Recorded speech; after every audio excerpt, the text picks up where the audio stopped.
Dearly beloved, ladies and gentlemen, welcome to part 3. This is part 3 of this episode. As I said, we are reading in segments of 10 minutes each. We have done the first 10 minutes, the second 10 minutes, this is the third 10 minutes, and I believe that we may be able to finish at this point. So this will be a 3-segment, piece. And we are just coming from hearing about Gideon. Gideon delivered the children of Israel, fought for them, and then he died. And the Bible tells us that the children of Israel did not regard the house of Gideon. They did not give him the respect that he deserved. They did not even appreciate what he had done. And then the Bible also tells us that he married a lot of women, and from the women they gave birth to 70 sons to him. And then beside the many women, he also had a concubine in Shechem, and the concubine in Shechem sired for him a son called Abimelech. And now Abimelech rose up one day. We don't know what triggered him, but he rose up one day and decided he wanted to go and destroy the house of his father or kill his brothers. And so he convinced the men of Shechem, because that is where his mother dwelt, and he told them, I am one of you, I am your brother.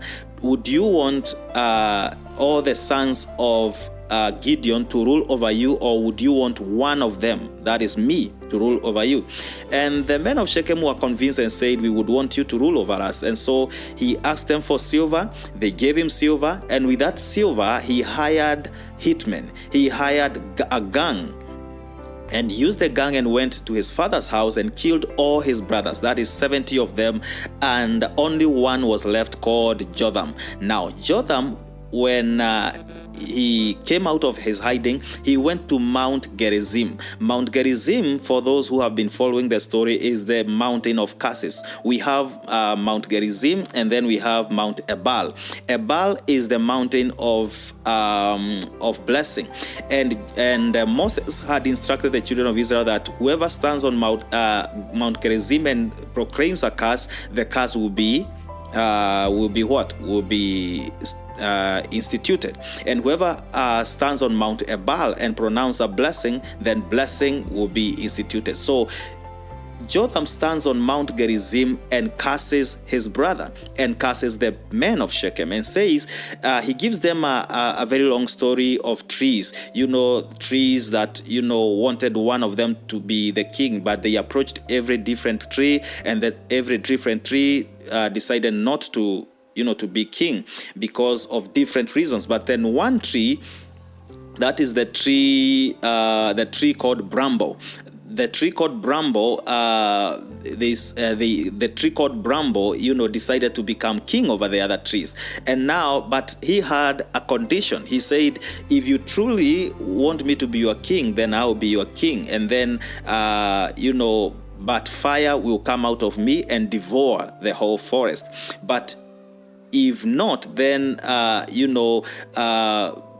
fire from you will devour me. And so that's a very funny story, but he uses it to say that it's like he's telling them, you should have allowed us to rule over you instead of Abimelech. But because he says that now, if you have dealt well with us, if what you have done to us is justice by killing us, killing my brothers and only me, and killing my father's house and only me is left, if that was justice, then may fire come and destroy us. But if it was not justice, then may fire come out of Abimelech and then destroy you, people of Shechem.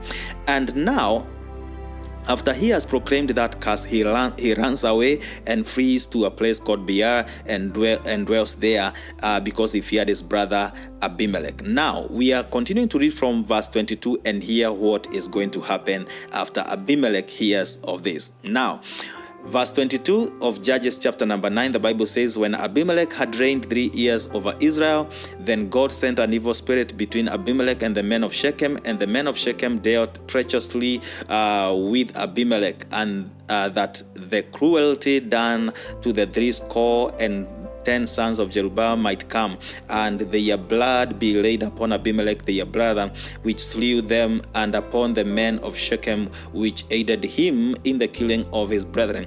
And the men of Shechem set liars in wait for him in the top of the mountain, and they robbed all that came along that way by them, and it was told Abimelech. And Gal, the son of Ebed, came with his brethren and went over to Shechem, and the men of Shechem put their confidence in him, and they went out into the fields and gathered their vineyards and trod the grapes and made merry, and went into the house of their God and did eat and drink and cast Abimelech. And Gal, the son of Ebed, said, Who is Abimelech and who is Shechem, that we should serve them? Is not he the son of Jerubbaal, and Zebul his officer? Serve the men of Hamor, the father of Shechem, for why should we serve him? And would to God these people were under my hand, that would I remove Abimelech. And he said to Abimelech, Increase thine army and come out. And when Zebul, the ruler of the city, heard the words of Gal, the son of Ebed, his anger was kindled, and he sent messengers to Abimelech privately. The King James says privately, and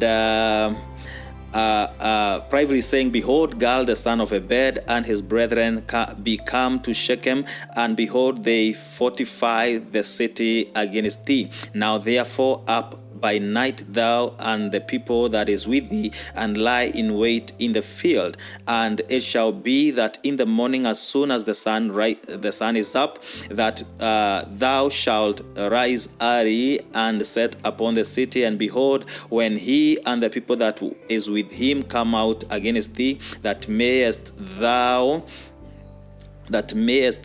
do to them as thou shalt find occasion. Verse 34 says, And Abimelech rose up, and all the people that were with him by night, and laid wait against Shechem in 4 companies. And Gal, the son of Ebed, went out and stood in the entering of the gate of the city. And Abimelech rose up, and the people that were with him from laying in wait. And when Gal saw the people, he said to Zebul, Behold, there come people down from the top of the mountain, And Zebul said unto him, Thou seest the shadow of the mountains as if they were men. And Gal spake and said, See, there come people down by the middle of the land. And another company come along by the plain of Moenenim. Then said Zebul unto him, Where is now thy mouth, wherewith thou saidest, Who is Abimelech, that we should serve him? Is not this the people that thou hast despised? Go out, I pray now, and fight with them. And Gal went out before the men of Shechem and fought with Abimelech. And Abimelech chased him, and he fled before him, and many were overthrown and wounded, even unto the entering of the gate. And Abimelech dwelt in Arumah, and Zebul thrust out Gal and his brethren, that they should not dwell in Shechem. Verse 42, the Bible says, And it came to pass on the morrow that the people went out into the field, and they told Abimelech. And he took the people and divided them into 3 companies, and laid wait in the field, and looked, and behold, the people were come forth out of the city, and he rose up against them and smote them. And Abimelech and the company that was with him rushed forward and stood in the entering of the gate of the city, and the 2 other companies ran upon all the people that were in the fields and slew them. And Abimelech fought against the city all that day, and he took the city and slew the people that was therein, and beat down the city and sowed it with salt. Verse 46, the Bible says, And when all the men of the tower of Shechem heard that, they entered into an hold of the house of the god Berith.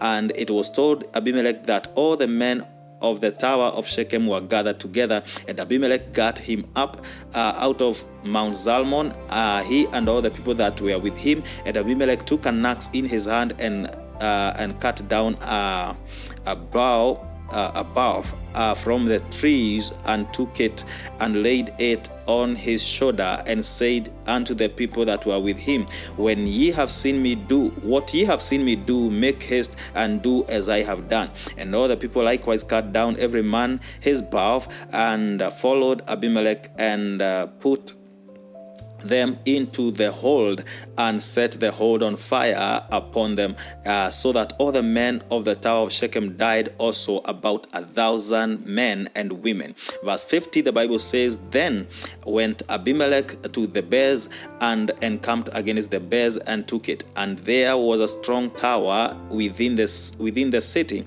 and thither fled all the men and women, and all they of the city, and shut it to them, and got them up to the top of the tower. And Abimelech came up unto the tower, and fought against it, and went hard unto the door of the tower, and burned it to burn it with fire.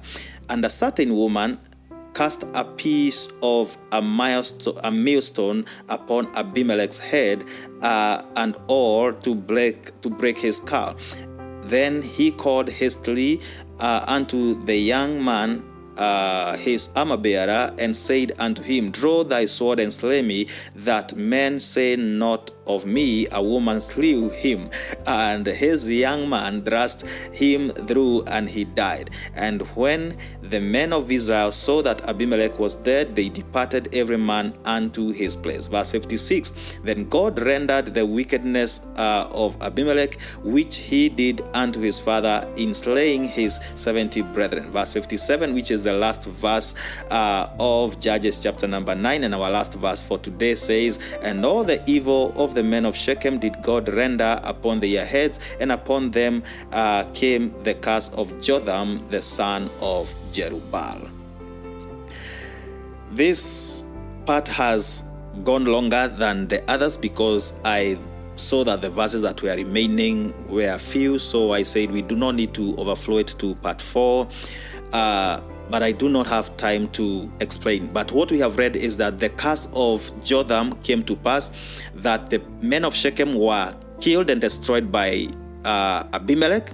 Then Abimelech was killed in a very easy way by a woman.